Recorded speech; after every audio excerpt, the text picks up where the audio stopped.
Jessica Cline here on Divorce Discovery. So today's topic is going to be just chatting about if you're contemplating divorce.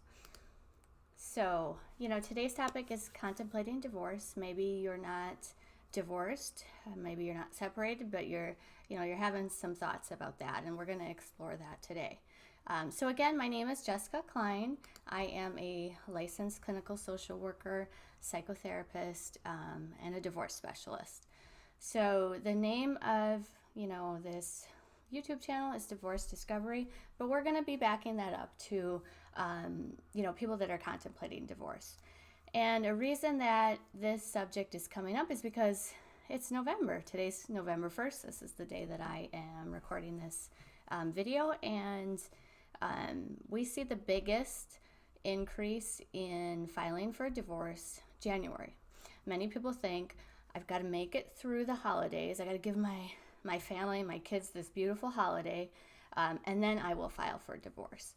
Or they're thinking about it, and then the holidays confirm something for them, that they do want to head towards a divorce.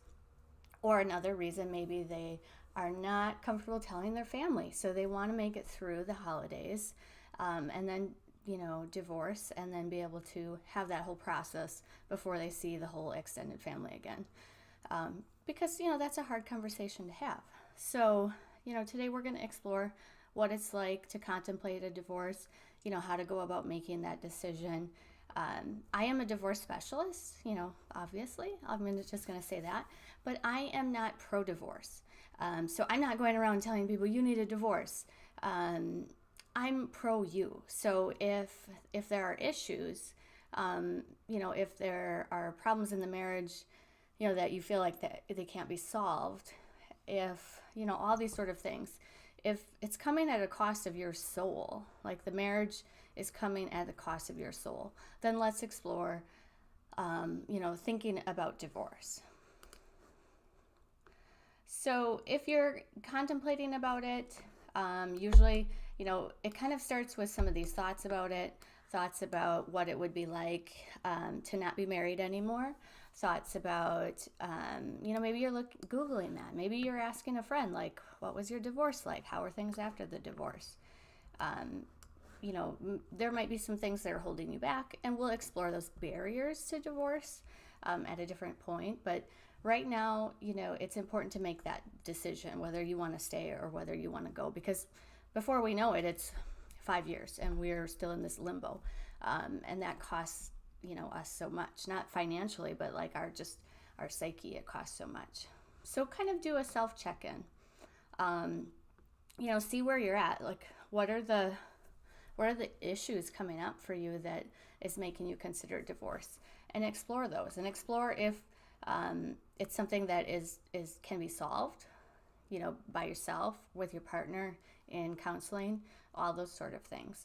Or are they just simply like, these are not solvable issues for me?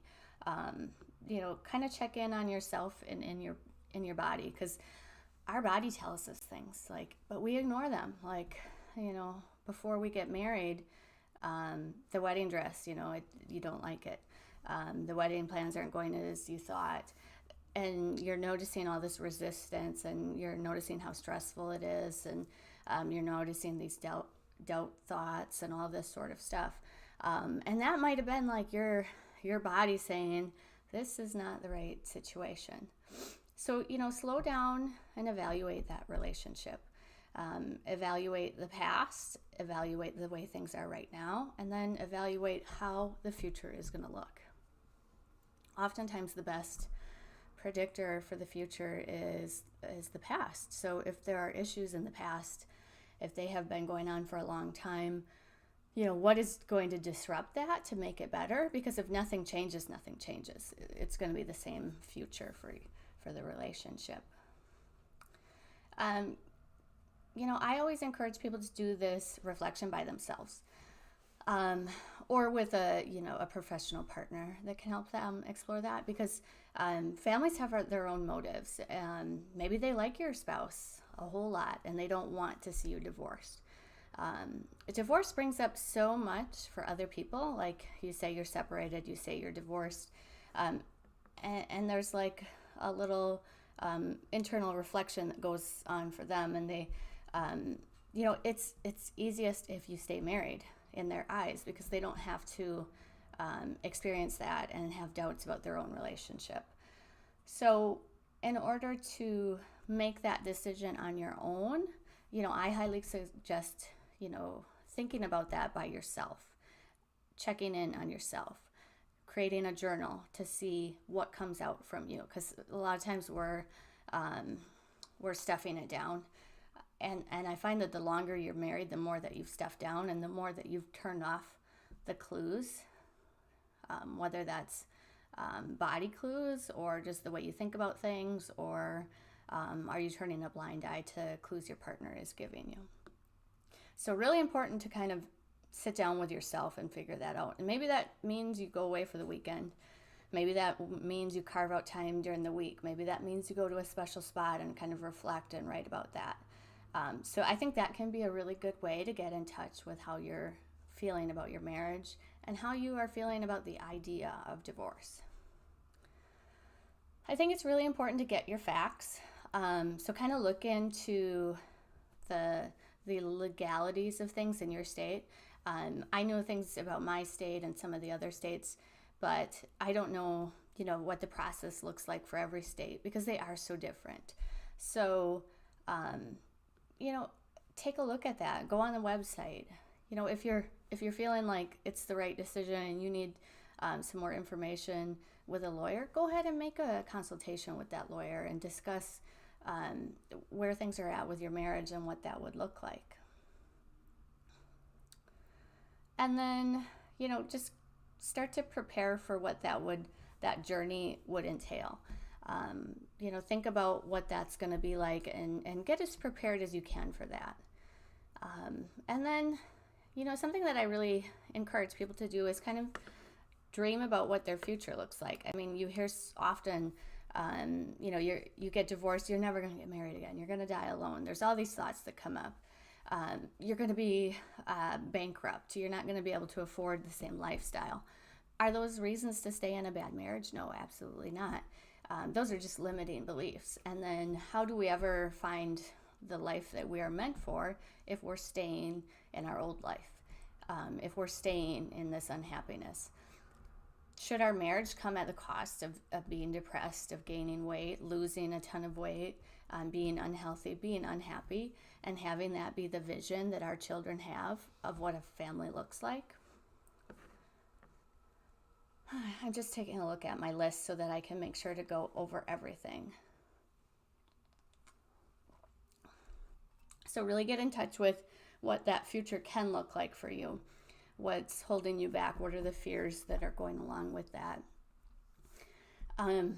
If you are in a relationship that there is domestic violence, I advocate for figuring out a way to end that marriage, because I want you to stay safe. That's very important to me. I've been in domestic violence situations, and I know how hard they can be to get out of for safety reasons, and just because of our own self-esteem issues as well. So I do not suggest couples counseling if you are experiencing domestic violence.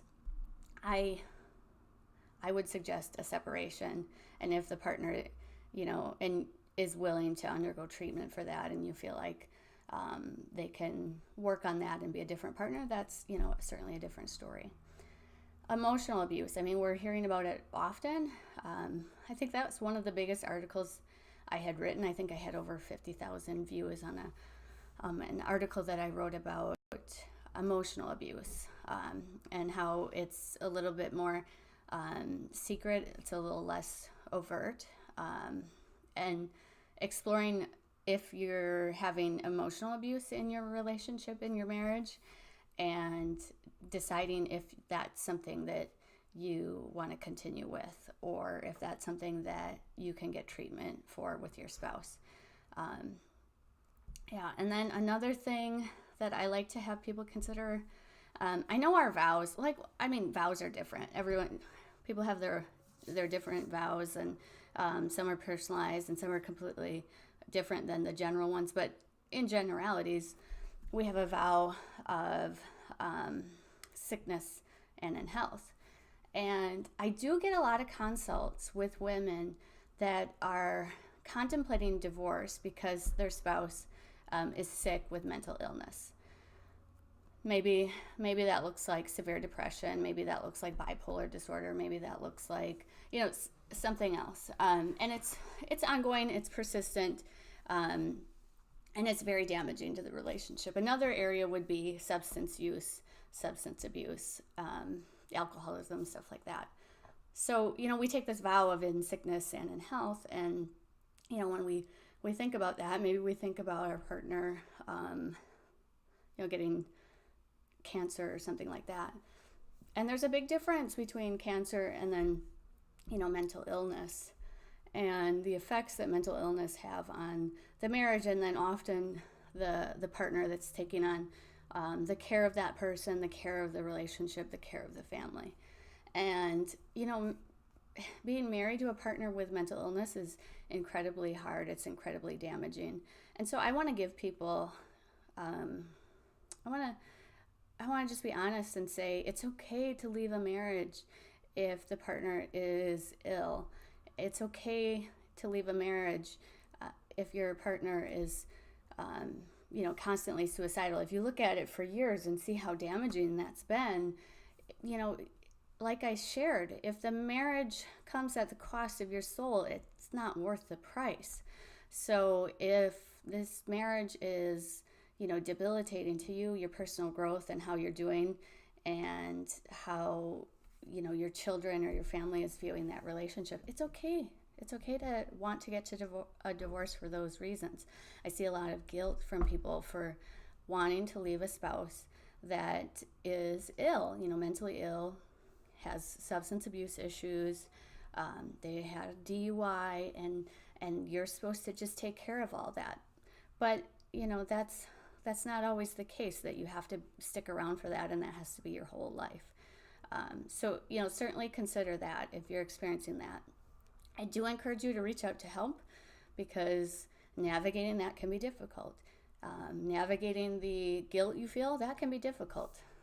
There's a lot of guilt in deciding to begin the process of divorce. So certainly reach out for some help with that. There's some taboo topics, I think, where it's time to start to consider a divorce. If you're wishing that your spouse would pass away of natural causes, and you're thinking about what that would be like and how that would eliminate your problems without having to go through divorce. I hear a lot of people say they wish someone would die to take care of their problems. Whether that's, they have a bad relationship with their mother and they wish she would just die. Or they have a bad relationship with their spouse and they wish their husband would just die. So, I'm putting that out there because, there's been times that someone has those thoughts and they don't feel like they can share them.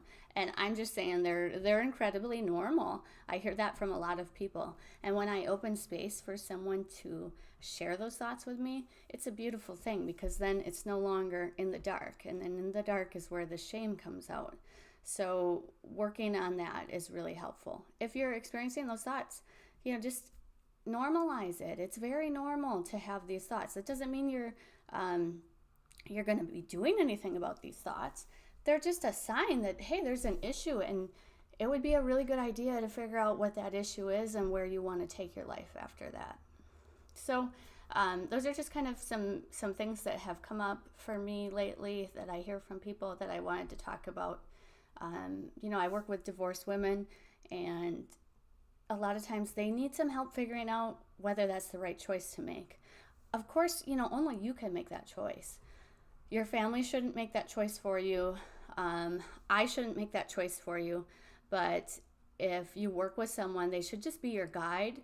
Really, I think about it like driving, like you're the driver and I'm sitting next to you, and maybe I'm giving you some direction and I'm listening to you, and we're on this journey together. We're on this road trip together. And I'm with you on this journey, but I'm not your leader, and I'm not telling you where to go and what to do. And I think it's really important to have that in your life while you're going through such a challenging time.